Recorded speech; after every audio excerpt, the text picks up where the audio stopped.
Good Sunday morning, everybody. Thanks for being here. The fate of the Iran nuclear deal now up to Congress. Republicans push for tax reform with the clock ticking on 2017. And what's the fallout from President Trump's executive order on health care?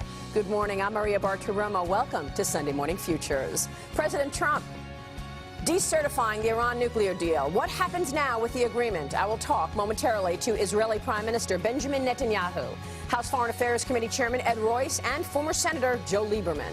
Also ahead, Treasury Secretary Steven Mnuchin says a tax reform bill will be ready by December.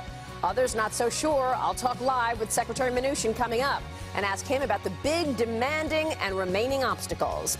Plus, the dismantling of Obamacare has begun. Where does health care go now after President Trump's executive orders? All that right now as we look ahead on Sunday Morning Futures.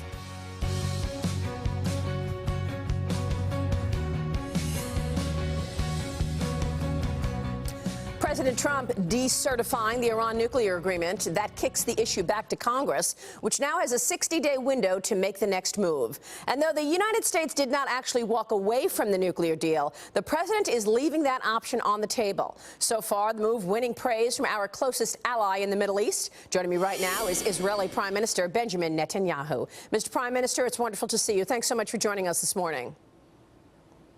Good to be here with you. You congratulated and commended the president's action on this deal. Why was it so important for President Trump to make this move? Well, look, Iran is the foremost terrorist state of our time. It hangs gays, jails journalists, subjugates women, and foments terrorism throughout the world and wild aggression in the Middle East. To have a regime like this, whose economy is 30 times the size of North Korea, to have a rogue regime like that, acquire an arsenal of nuclear weapons in 10 years' time, which is what the Iran agreement now provides Iran to do, is a terrible folly. So I commend the president for taking a historic and bold decision to avert this danger in time. He could have kicked the can down the road. He could have said, it's not going to happen on my watch, so I'll just let it go. But he didn't. And he faced up to this danger, and I think he gave an opportunity for all of us in the Middle East and beyond to fix this deal. Fix it or nix it, because it could be very, very dangerous if it just went through. Yeah, I'm glad you mentioned North Korea. I'm going to ask you about that in a moment. But the idea that he said fix it or nix it really surprised some people, that he left the door open to, look, if Congress can't come up with something, we'll walk away. Watch this, Mr. Prime Minister. I want to get your reaction to this as we examine these flaws in the deal. I am directing my administration to work closely with Congress and our allies to address the deal's many serious flaws so that the Iranian regime can never threaten the world with nuclear weapons. In the event we are not able to reach a solution working with Congress and our allies, then the agreement will be terminated. Mr. Prime Minister, would you rather see this deal terminated, or do you think they actually can amend these serious flaws that the president refers to? I'm focused on the goal. The goal is to prevent Iran from ever acquiring nuclear weapons.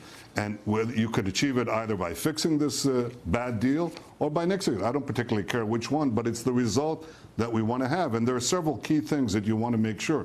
One is that you don't remove the restrictions on Iran's nuclear program just by changing the calendar. You want to see a real change in Iran's behavior. That's eliminating the so-called automatic sunset clause on restrictions. The second thing is prevent Iran from developing intercontinental ballistic missiles that are only useful for nuclear weapons. And you can do that.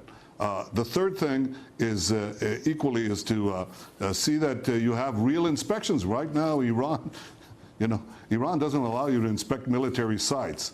It lets you inspect everywhere else. Well, where do you think they're going to hide these things? So these are some of the key changes that have to go through. If you get it, fine. If you don't get it, cancel the deal. Yeah, this is a really important point that you make, because Tom Cotton of Arkansas is now looking at some of these flaws as a way to come up with a bill to actually change this. And it is the sunset clauses, insufficient enforcement, and the silence on Iran's missile program. So do you think that they will actually be able to come up with an amendment that Iran will follow? I mean, do you really believe that we will be able to start viewing their facilities? I think that what you have is immense leverage. People don't recognize that. You have immense leverage, not only because Israel and the key Arab states in the region support what the president has done. You said Israel supports the president. Absolutely. But so do Saudi Arabia, so do the Emirates. And, you know, when Israel and the Arab states agree on something, you know, you should pay attention. I think this is a historic moment. The leverage you have is based upon the fact that the United States is a great superpower. It's the world's greatest power. Its economy is nearly $20 trillion. The Iranian economy is 2% of that. So when various countries, including your allies, have to choose between crippling sanctions on Iran or cutting themselves out of the American market, well, it's a no-brainer what they'll choose. That's part of the leverage that you have, and the president is right to put that forward now and to say, I'm not going to authorize the continuation of a very bad deal that will give a rogue criminal state the powers to threaten the United States mainland. We've seen what happens when that goes through. I'm going to act now. Again, fix it or nix it. Exactly the right thing to do. But that's not what we're hearing from some of our partners on this deal, right? I mean, what are you going to do? What should the president be doing to work with the other 5 countries who are basically saying, look, we're fine just keeping this deal as is? I'm talking about Europe. I'm talking about China. So if the U.S. even puts snapback sanctions back in place, what does it really mean if the other countries involved in this deal are not agreeable? Well, look, I think the reason they say they want to keep the deal is because they think that changing it would mean canceling it. But the president said something very astute. He said, well, unless you change it, I'm going to cancel it. So if you want to save the deal, start fixing it. And that's exactly the right. So it takes time until governments actually understand the significance of what the president put forward. But he has said, I, the President of the United States, will not allow this bad deal to go through. So the only way you guys can save the deal is by helping amend it, fixing it.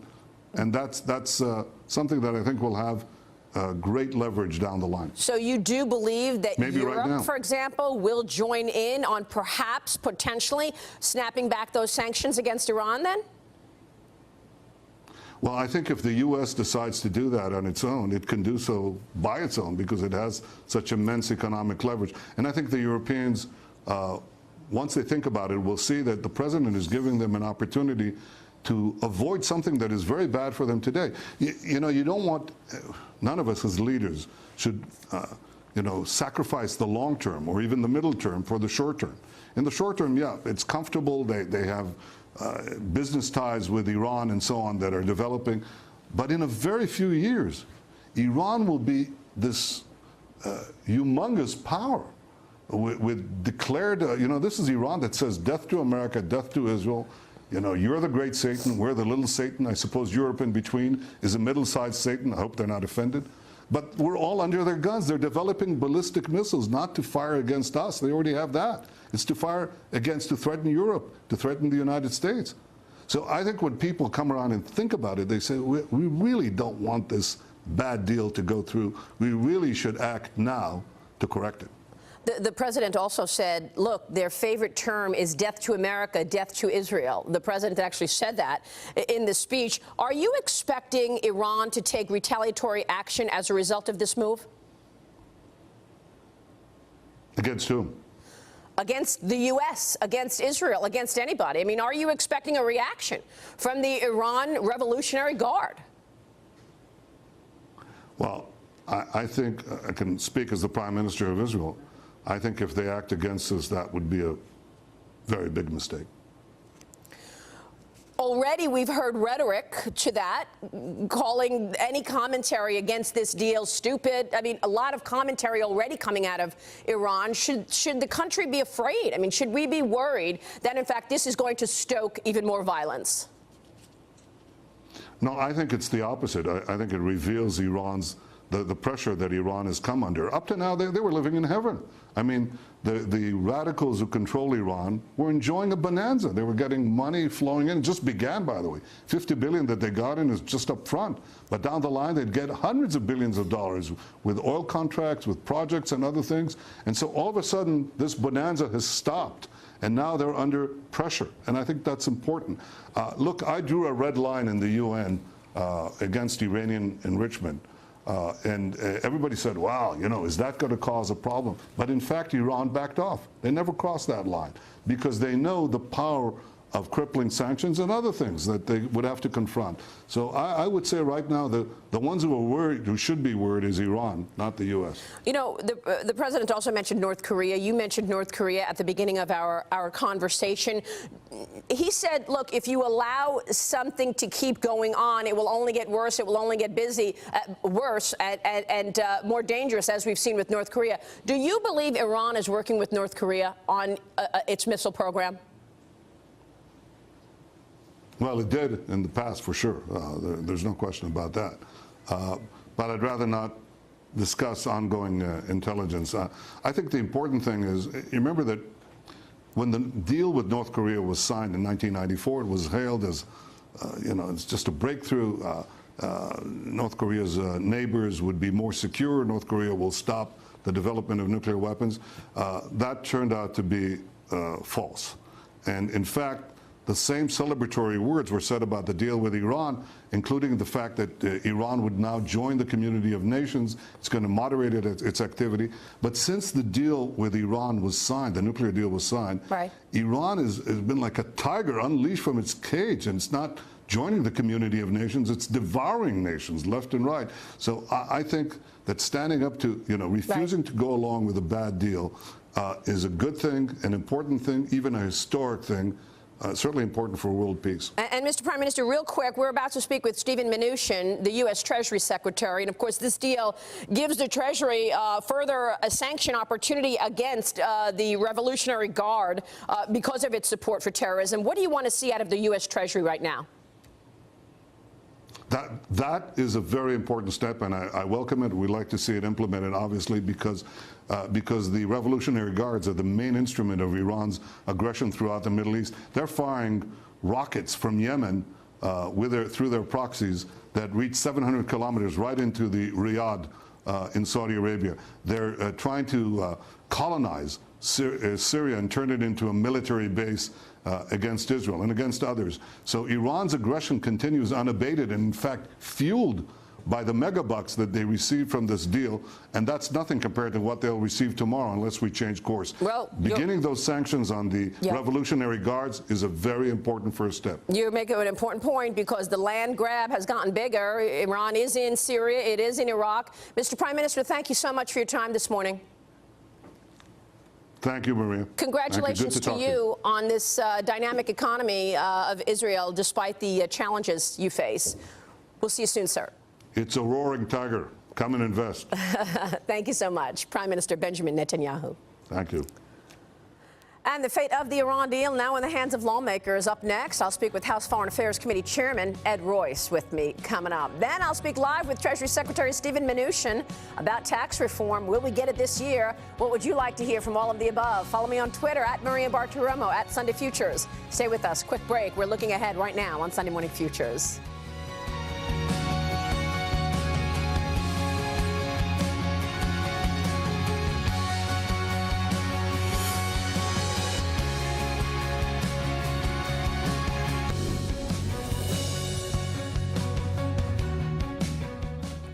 Welcome back. Well, it is now up to Congress whether to reimpose sanctions on Iran and unravel the nuclear deal. Some Republicans are eager to take new steps to counter Iranian aggression, but some Democrats are determined to honor the agreement with Iran. Let's bring in California Congressman Ed Royce, chairman of the House Foreign Affairs Committee. And Mr. Chairman, it is good to have you on the program this morning. Maria, thank you. Thank you so much for joining us. Your reaction to Bibi Netanyahu just now? Well, I think he laid out the important case here, which is that Iran is moving forward with an intercontinental ballistic missile system. And intercontinental means from there to here. So as they test these systems out to try to get a missile that'll hit the United States and boast about their intention to do so, they know they've only got 10 years left in this agreement. And we know that we can't get the IAEA, the international inspectors, into some of the military sites where we have suspicions about activity. We know also that Iran is moving their Quds forces and their IRGC, that's the Iranian Revolutionary Guard, into Syria up against the border with Israel, while they've already overthrown one of our allies in the region, which was the government of Yemen, and are now flying missiles into Riyadh from there. Given all of this action, of course we've got to strengthen this deal. And not only do we have to strengthen it, we have to do something to put sanctions on with respect to the ballistic missiles that they're developing. All of the reasons the president would not certify this deal this weekend. So how will you approach these very serious flaws that the president has mentioned, and the prime minister of Israel as well, including the sunset clauses, for example, which ultimately will enable them to get a nuclear weapon, as well as the insufficient enforcement, the fact that we cannot view their military sites? How will you approach this and change those flaws? So there's two parts to this. The first is, what do we do about their ballistic missile system? And that's answered by the legislation that I passed out of the Foreign Affairs Committee in the House this last week. That will go to the House floor for passage into the Senate, and it had broad bipartisan support.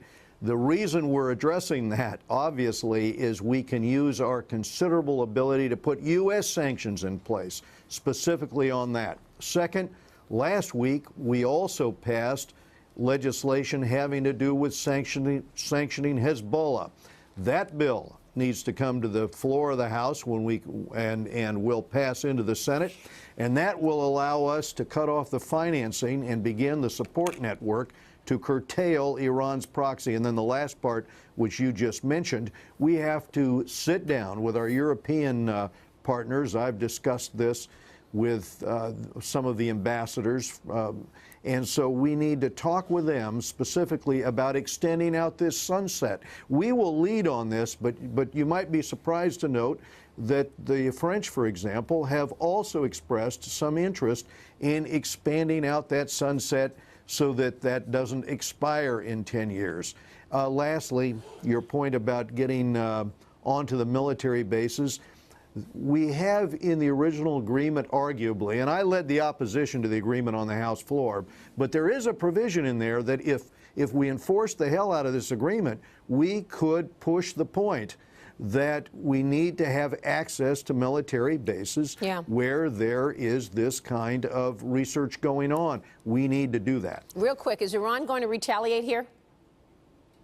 Well, I think Iran is already on the march. Iran is already doing, frankly, everything it can with the $100 billion that, unfortunately, they got through this agreement. Yeah. So the choice here is ours, curtail them or not. Right. But clearly it's having, the impact is already there. Sir, thank you. They're as aggressive as they can be. Mr. Chairman, thank you. We'll be right back. Welcome back. Coming up in the program, we are talking about tax reform. We will sit down with the Treasury Secretary, Steven Mnuchin, coming up this morning. So stay with us as we get an update on where the administration is in their tax package coming up. Steven Mnuchin will join me live. First, though, President Trump says he is ready to pull the U.S. out of the Iran nuclear deal if Congress fails to renegotiate this agreement. Former Connecticut Senator Joe Lieberman and chairman of United Against Nuclear Iran has always been against this deal, and he joins me now. Senator, it's good to see you. You too, Maria. Thank you so much for joining us. How easy or tough will it be to actually get our arms around some of these flaws that the president has discussed, including we can't even go view their military facilities to see what they're doing? Yeah, I totally agreed with the president's decision. It sort of showed again elections have consequences. We went from an administration that stretched to reach this agreement and protected it almost at any cost, regardless of what Iran was doing, to now this administration, which basically says this is a bad agreement for the security of the United States. I thought the president made the right decision, did it in the right way. He could have withdrawn the other day on Friday, but he basically said to Congress, our allies, and the Iranians, we're going to pull out of this agreement unless it changes, because right now it's not in the national security interests of the American people. Is it going to be hard to change it in Congress? It will. But honestly, what can be done and what should be done shouldn't be that hard. One, we're asking the Iranians to essentially agree not to develop nuclear weapons. That was the whole purpose of the sanctions. And the deal only puts a pause, puts the brakes on, and says in 8 or 10 years you can start doing things that will allow you to build nuclear weapons again. The supreme leader in Iran says that he doesn't want to build nuclear weapons anyway. Okay, let's make that happen. Second, how can you have an agreement that you have any trust in on something this important if you can't really inspect anywhere, anytime, particularly the military sites where they would be cheating if they were cheating, and this Iranian regime has had a bad record of cheating an awful lot on international agreements. The Prime Minister, Netanyahu, a moment ago would not go into intelligence that he may or may, have right now in terms of Iran potentially working with North Korea. Do you believe these two are working together in terms of a nuclear program? Well, we know enough on the public record to know they are. The extent to which Iran and North Korea are working together is the only question. In other words, it's not whether they're working together, it's how much they're working together. I mean, we know that the top leaders of the Iranian nuclear weapons program were in North Korea when North Korea did some of its first testing of nuclear weapons. We know that North Korean designs for intercontinental ballistic missiles have been reflected in the intercontinental ballistic missiles that Iran has sent up. So there's cooperation there. The worst nightmare, and I don't have any evidence, but I'm going to mention it. The worst nightmare is that Iran has outsourced its nuclear program to North Korea while it's on the surface observing technically this agreement. But Really there's a lot to be suspicious about. Everybody, or not everybody, a lot of people laughed at former President Bush when he talked about the axis of evil. I think it's pretty clear that today North Korea and Iran are an alliance of evil, and it's aimed at the United States of America. Yeah, that's why I bring it up. You're right. The axis of evil is sort of in my head from so many years ago because it's feeling like it is happening again. Absolutely. Let me ask you about the Revolutionary Guard. Treasury Secretary Steven Mnuchin has a big job right now to understand what he can do in terms of the Revolutionary Guard. How important is it to put sanctions against the Revolutionary Guard? Talk to us about who they are and what they control in Iran. Okay, this is one of the really important things that President Trump did on Friday. I mean, Friday was an important day. Some people said, oh, he kicked it over to Congress. No. He took what had been statements before, made it official American policy, and said, fix this or I'm going to withdraw. And he has an absolute right, in my opinion, as Commander-in-Chief to withdraw from the Iran nuclear agreement. Because it's not even an agreement. It wasn't a contract both parties signed. It wasn't a treaty that Congress, the Senate ratified. It was sort of simultaneous diplomatic promises. IRGC started out as a private military force created by the Iranian Revolution because it didn't trust the army. It has grown into a massive military force with tens of thousands of troops in Syria, killing Syrians, in Yemen and Iraq, killing Yemenis and Iraqis, and it also essentially is the dominant force in the Iranian economy. So if our Treasury Secretary can sanction the IRGC, it's going to hurt the Iranians economically. It's going to dissuade a lot of global companies from going back and doing business in Iran. Incidentally, President Trump's announcement on Friday, one immediate effect, a lot of companies who were thinking about going into Iran are going to hold back because the risk of doing so now is much higher. Yeah, I think you make great points. We're going to speak with the Treasury Secretary coming up this morning to talk about that. And by the way, just to put a cap on this, I was really interested in hearing Prime Minister Netanyahu say that France is interested in relooking at all of these things, because we also have to remember the other 5 players here. But so far, we've heard from France, apparently, that it's interested in also taking a second look here. Senator, it's good to see you. Thank you for your leadership. Thank you, Maria. We appreciate your time this morning. Senator Joe Lieberman there. Republicans are eyeing an end-of-year deadline on tax reform, meanwhile, hoping to give Americans the biggest tax cut in our nation's history. Treasury Secretary Steven Mnuchin will join me live to tell us where that bill stands now. Back in a moment, right here.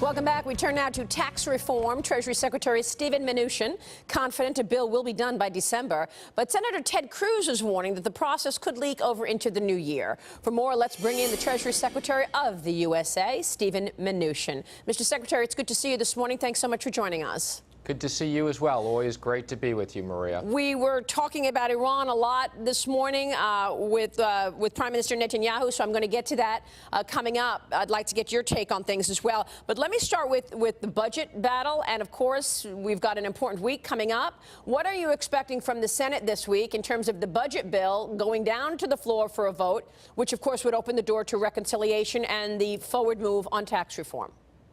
Well, Maria, as you said, we're looking forward to the Senate's budget vote this week. It's a very important part because it does establish the reconciliation instructions for tax reform. I've had the opportunity to speak to many senators about this, and we're looking forward to them passing it this week. That will be a huge step towards tax reform. So that allows you to take the tax reform bill through the reconciliation process. Let's talk about that for a moment, because recently this deduction elimination of the state and local taxes has been a debate. Where are you on that? Is that going to hold up this bill?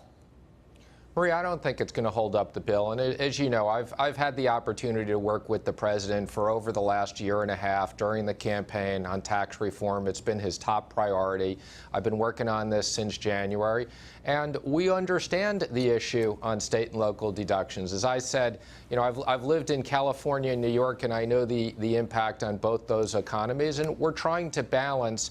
On the one hand, we firmly believe that the federal government should get out of the business of supporting and subsidizing the state and local deductions. On the other hand, we are sensitive to those economies, and we're working with the House and Senate on this issue.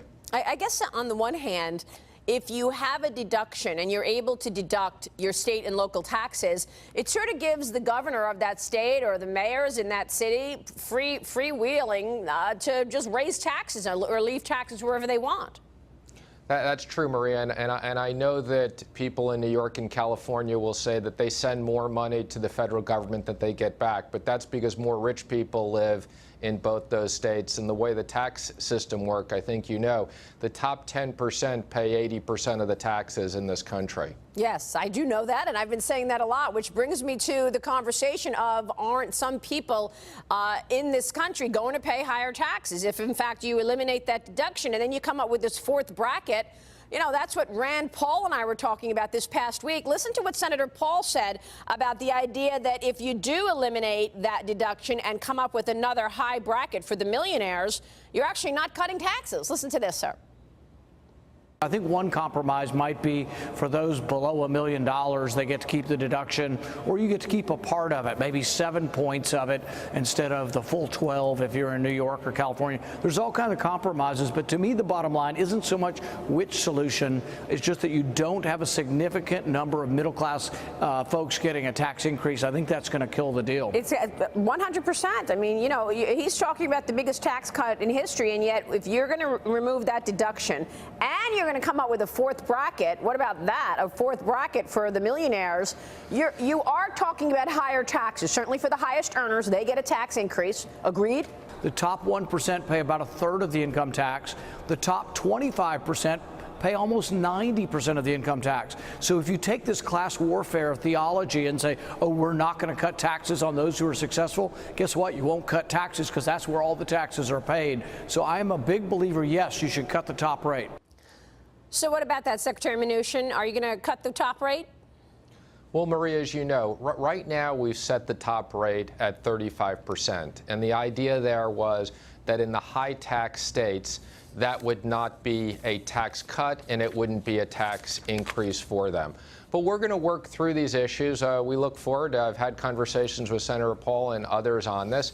And as you know, I've said from day one, it's been the president's objective that this is about a middle-income tax cut. This is not about a tax cut for the rich. Right. In terms of the estate tax, that's something that I know that you're facing some pushback in the Senate.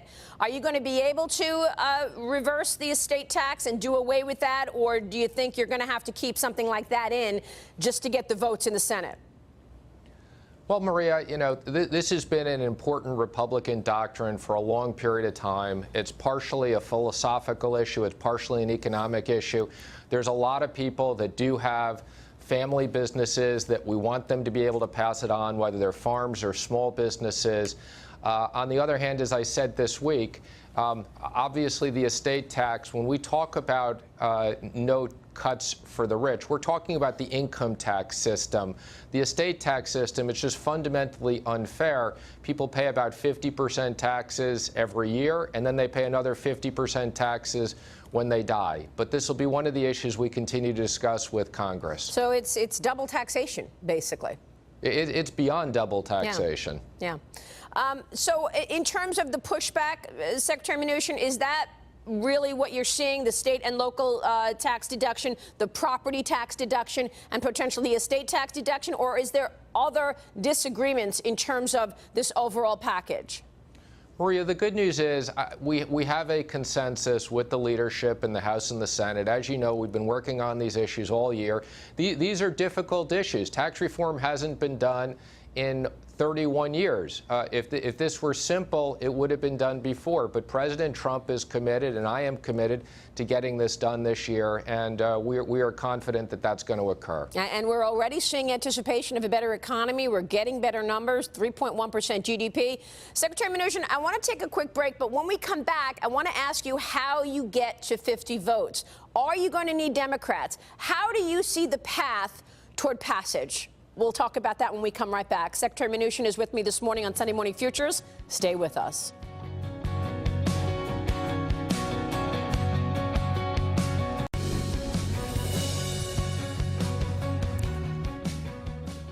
And welcome back. We are back for more now with Treasury Secretary Steven Mnuchin. And Secretary Mnuchin, you've been very clear that your priority with this tax bill and this reform package is about job creation and it is about growth. And you believe that we will see growth as a result of cutting taxes, and that will help pay for the plan. Is the idea of being revenue neutral or deficit neutral off the table at this point?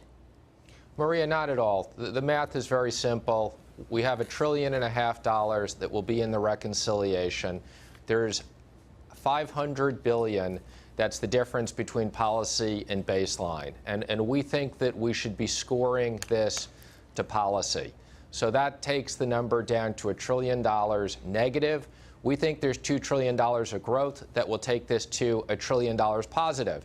And if you don't believe in our growth and you believe in half the growth, it'll be revenue neutral. So those are the simple numbers.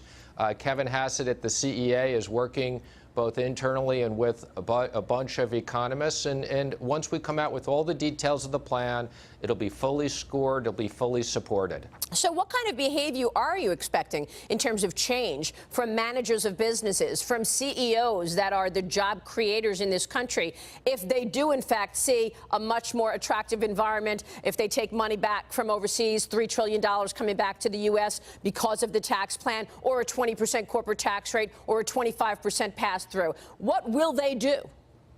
Well, Maria, as you know, the stock market is at record highs, and there's no question that a significant component of that is in anticipation of us getting tax reform done and regulatory relief done as well. So I think the market is anticipating we'll get this done, and companies are already beginning to invest.